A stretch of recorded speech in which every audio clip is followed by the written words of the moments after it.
ইনভেস্টিংয়ের দুনিয়াটা ঠিক যেন একটা রোলার কোস্টার রাইড, তাই না? যখন মার্কেট ওপরে উঠতে থাকে তখন কি দারুণ লাগে, কিন্তু যেই মুহূর্তে এটা নামতে শুরু করে ভয় লাগাটাও খুব স্বাভাবিক। চলুন আজ এই ব্যাপারটাই একটু সহজ করে বুঝি। সত্যি বলতে, যখন স্টক মার্কেট তরতর করে বাড়ে তখন আমাদের সবারই মনে হয় আমরা কি দারুণ সিদ্ধান্ত নিয়েছি। পোর্টফোলিওতে সবুজ রং দেখতে কার না ভালো লাগে, মনে হয় বিনিয়োগের সব রহস্য যেন আমরা জেনে গেছি। আর সিনারিওটা ঠিক উল্টে যায় যখন মার্কেট হঠাৎ করে পড়তে শুরু করে, স্ক্রিনে শুধুই লাল আর লাল। তখন সেই আত্মবিশ্বাসটাই কোথায় যেন হারিয়ে যায়, আর তার জায়গায় ভয় এসে বসে। মনে হতে থাকে এতদিন যা লাভ করেছি সব বুঝি এবার শেষ হয়ে যাবে।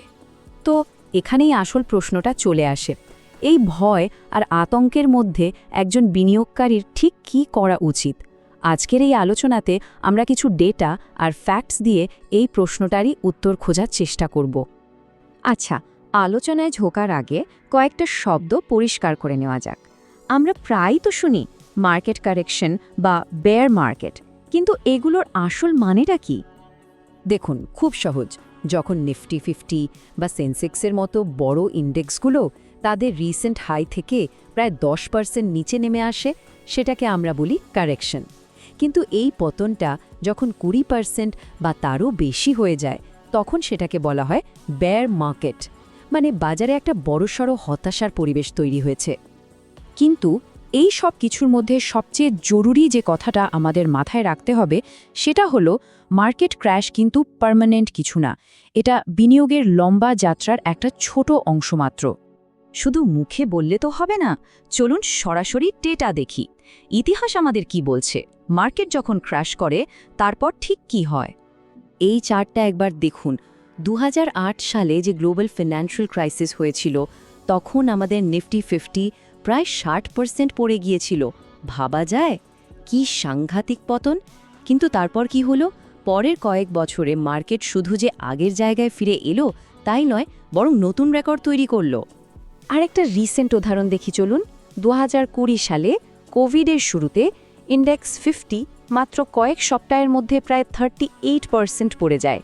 কিন্তু অবাক করার মতো ব্যাপার হলো, এক বছরেরও কম সময়ে মার্কেট শুধু রিকভারি করেনি, একটা নতুন অল টাইম হাইতে পৌঁছে গিয়েছিল। তাহলে ইতিহাস থেকে আমরা কি শিখলাম? শিক্ষাটা খুব স্পষ্ট। মার্কেট ক্র্যাশ হলো একটা টেম্পোরারি ব্যাপার, কিন্তু একটা দেশের অর্থনীতি লম্বা সময় ওপরের দিকেই এগোয়, আর সেই কারণে স্টক মার্কেটও লম্বা সময় ওপরের দিকেই যায়। এখন প্রশ্ন হলো, এই পড়তি বাজারে একজন সাধারণ বিনিয়োগকারী সাধারণত কি ভুল করে, আর একজন স্মার্ট বিনিয়োগকারী ঠিক কি করে? চলুন এই দুটোর মধ্যে তফাৎটা একটু দেখি। দেখুন, সবচেয়ে বড় ভুল হলো প্যানিক করে সব বিক্রি করে দেওয়া, মানে প্যানিক সেলিং। ভয়ে যদি সব বেচেই দেওয়া হয় তাহলে তো লোকসানটা পাকাপাকি হয়ে গেল, তাই না? এটা অনেকটা খেলায় হারার ভয় মাঠ ছেড়ে পালিয়ে যাওয়ার মতো। অন্যদিকে স্মার্ট বিনিয়োগকারীরা ঠিক এর উল্টোটা করে। তারা তাদের এসআইপি বন্ধ করে না, বরং চালিয়ে যায়, কারণ তারা জানে এই কম দামেই তো বেশি ইউনিট কেনার সেরা সুযোগ। একেই বলে রুপি কস্ট অ্যাভারেজিং। বেশ, তাহলে এবার সরাসরি কিছু কাজের কথায় আসা যাক। মার্কেট যখন পড়ছে তখন ঠিক কোন 5টা কাজ আমাদের করা উচিত? 1, এবং সবচেয়ে জরুরি, একদম প্যানিক করবেন না, শান্ত থাকতে হবে। 2, নিজের এসআইপি কোনো মতেই বন্ধ করা যাবে না। মনে রাখবেন, পড়তি বাজারে এসআইপির মাধ্যমে কম দামে বেশি ইউনিট কেনার আসল সময়। 3, একটা ইমার্জেন্সি ফান্ড অবশ্যই হাতের কাছে রাখতে হবে, অন্তত 6 মাসের খরচের মতো। এটা কঠিন সময় বিনিয়োগ ভাঙার হাত থেকে বাঁচাবে। 4, নিজের পোর্টফোলিওটা একবার দেখুন, প্রয়োজনে রিব্যালেন্স করুন, মানে অ্যাসেট অ্যালোকেশনটা ঠিকঠাক রাখুন। আর 5 নম্বর হলো, সবসময় একটা লম্বা সময়ের কথা ভাবুন, অন্তত 5 থেকে 10 বছরের একটা ভিশন নিয়ে বিনিয়োগ করুন। আর এই লম্বা সময়ের কথা কেন বলছি তার প্রমাণ এই স্লাইডে দেখুন। গত 20 বছরে এতগুলো বড় বড় মার্কেট ক্র্যাশ হয়েছে, কিন্তু তারপরেও নিফটি 50 গড়ে বছরে প্রায় 12% রিটার্ন দিয়েছে। এটাই হলো লম্বা সময় ধরে ইকুইটিতে বিনিয়োগ করে যাওয়ার আসল পাওয়ার। তাই শেষ কথা হলো, মার্কেট ক্র্যাশ আসলে ভয়ের কিছু নয়, বরং লম্বা সময়ের বিনিয়োগকারীদের জন্য এটা একটা সুযোগ।